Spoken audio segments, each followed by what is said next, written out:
Here is the engine, the 310. I've been putting in the firebox, and I actually found a way to diffuse the, I know it's white. I don't know what I'm going to do about that. What think about it. But the light comes out diffused. It's three LEDs of various colors, orange and red, and they blink different rates and all that. And they would look like three lights blinking. But now it's a glow and it pulses.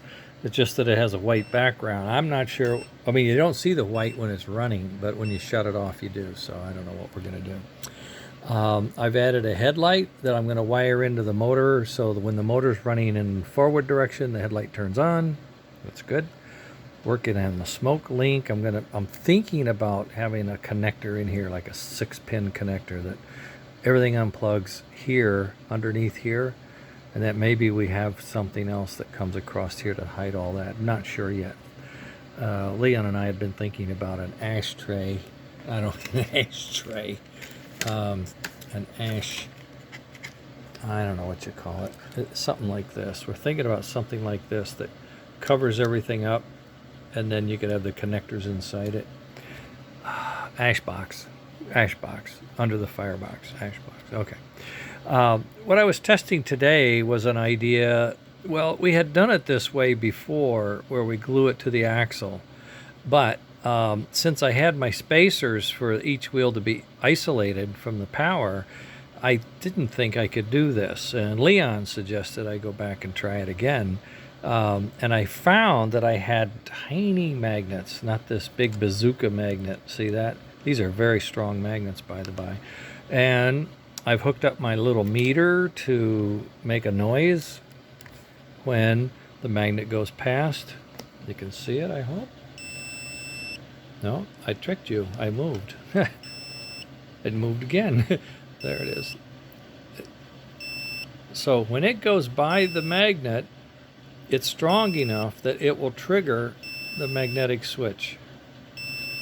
And it seems to be pretty reliable. So that's going to allow me to take that kink out of that wire back there that was going around this lump, which is running into this wire now. I'm going to pop him off and straighten that wire out, or if I have to, get a new one.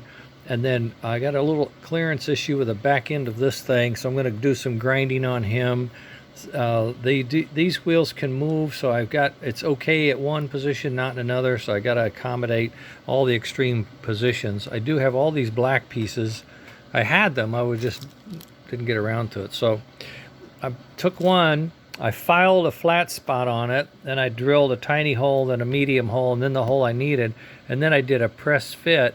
It was about 0.05 millimeters tight, and it's squeezed in just really nice. I think it's going to hold as it is. I might put a little glue around the sides to keep it in, but I think it's going to be okay. And then this, get this out of the way. It acts up on me. It seems to come around when the wheel's got to be able to spin free. This is in the way, that thing's in the way, that wheel's in the way. So I'll tidy all that up.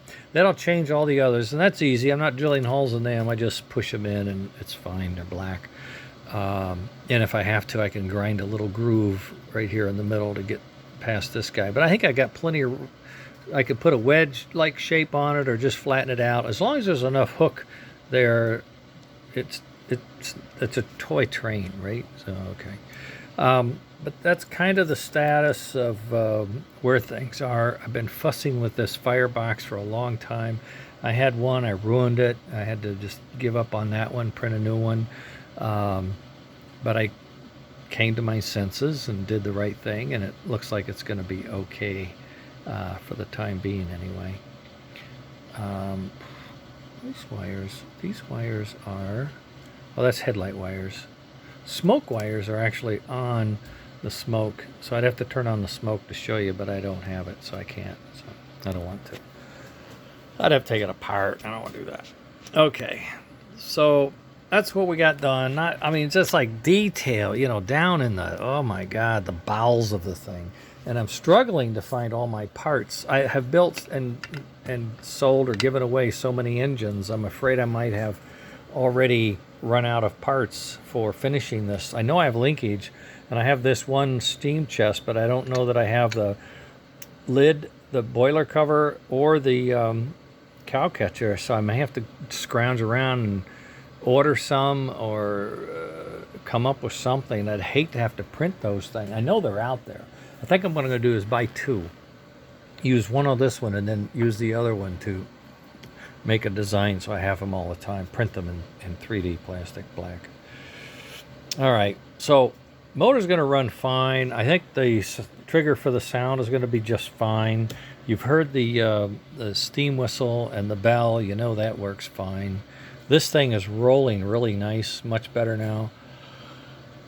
And I think the engine, when we get the linkage on, is going to look really sharp. So I'm pretty excited about getting that figured out. And firebox is in and looks good, looks real good. So progress, every day's progress. This is Saturday. Margaret had things I had to help her with. Nephew's birthdays, grandnephew's birthday, grandniece birthday. Her brother's her older brother lives alone, so she takes care of him and sends him holidays. So we have this Halloween box to send it out. Of course, I tested everything. We had to get two bags of whatever we gave him, and then I test it. I don't mind. Yeah, that's fine. All right. So that's where this is. I'm working on something else, but I'm not ready to talk about it yet. Nope. I'll hold off. We'll talk later. Okay. That's it for now. Have a good weekend. Be safe. Don't do anything silly, and go play with your trains. Alrighty. Bye, guys.